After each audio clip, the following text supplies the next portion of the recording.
and still alive.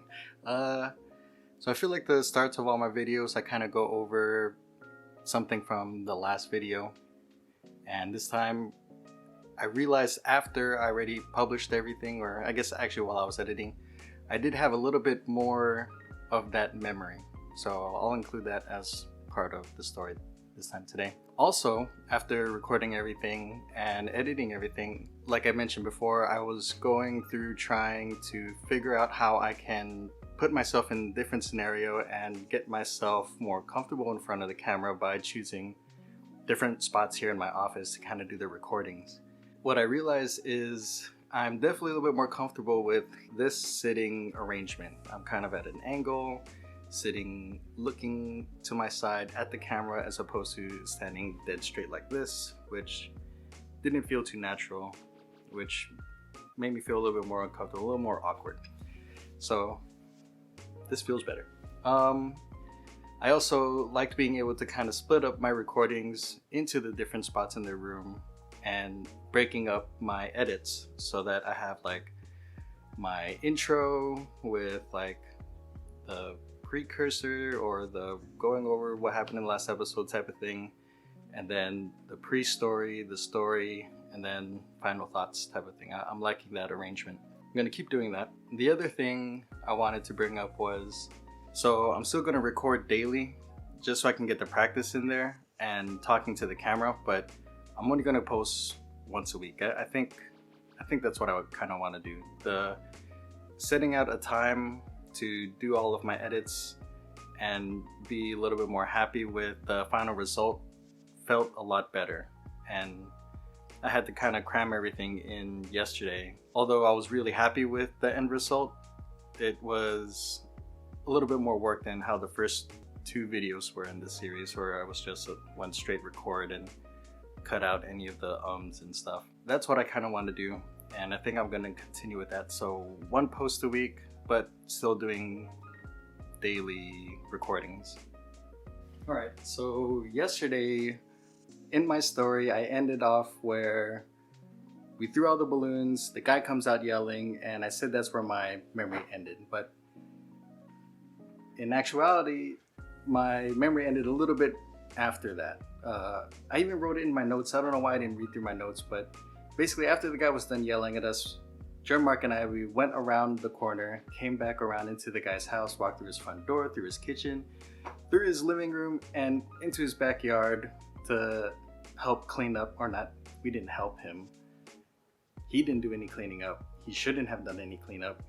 Jerm, Mark, and I went through and picked up all the water balloons that we could, put it all away, and it just made us feel so bad. We were super apologetic. We didn't want to make any sort of anger or animosity between neighbors, because we're gonna have to live with that guy, next to that guy, for however long. So we cleaned up everything, but this kind of leads into the story that I want to talk about today. So Jerm, Mark, and I, we're pretty good about cleaning up after ourselves whenever we make huge messes with any of the random stuff that we do. If we're playing paintballs or BB guns or fireworks or whatever else that might leave a lot of mess in outdoor public spaces, water balloons obviously, we like to go through and clean everything up. Pick up all the BB gun pellets, pick up all the balloons that we can, scrub off any like fire marks that we leave in the concrete. But this kind of sparks what I want to talk about next. Alright, I know that I said talking straight onto the camera was a little bit awkward, but I wanted to try something a little bit different here with this whole like lean forward, hand or elbows on knees and looking to the camera all intense. See what this is like. Maybe I like this, I don't know. Anyways, so my story also takes place in Las Vegas, and it also includes Jerm, Mark, and myself. When we first moved to Vegas, there was still a lot of construction happening around in the neighborhood because these were all new home developments. Down the block from us was a lot of brand new homes that are still mid-development or still in the early stages of building. So when we moved down there, all of our houses were built. We took our, at the time we had scooters because we didn't drive yet. We took our scooters, rode down the street into these the street of all new brand new homes, unbuilt homes, so it's just framing and stuff that's still going around. We walked through the street there at nighttime because, I don't know, we like being scared. So doing things at nighttime always made things a little bit more eerie. We would walk through the houses and pretend they were like haunted houses and something scary is going on, or ghosts or whatever. And I don't know how it kind of all started. We had lighters, we had matches, we had things to make things catch fire.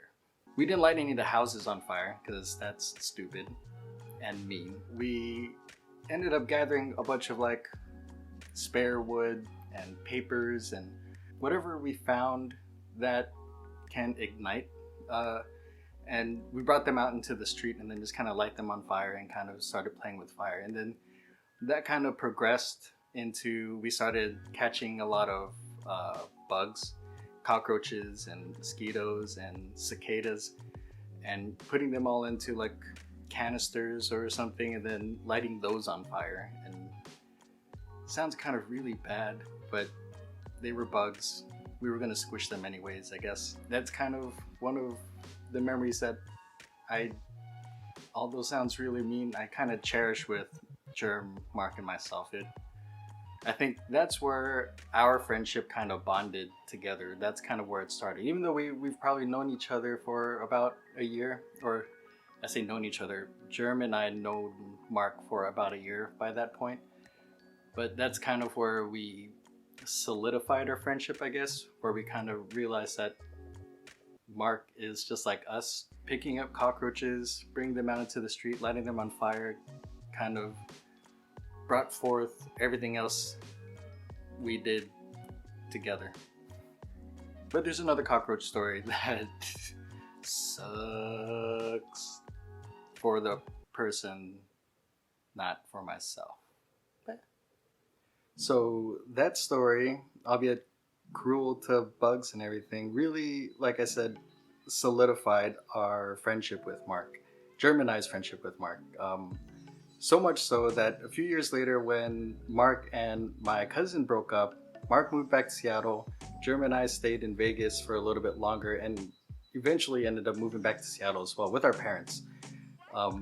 And we continued our friendship from there. We reached back out to Mark. Mark came over for parties, came back for family gatherings and everything. Jerm, Mark, and I, we're still really good friends with each other. I still see Mark all the time. And I think that's kind of, what is the word?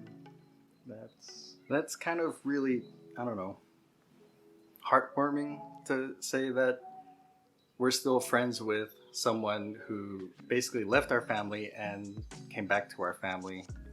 And I still consider Mark a really good friend of mine. That's about it.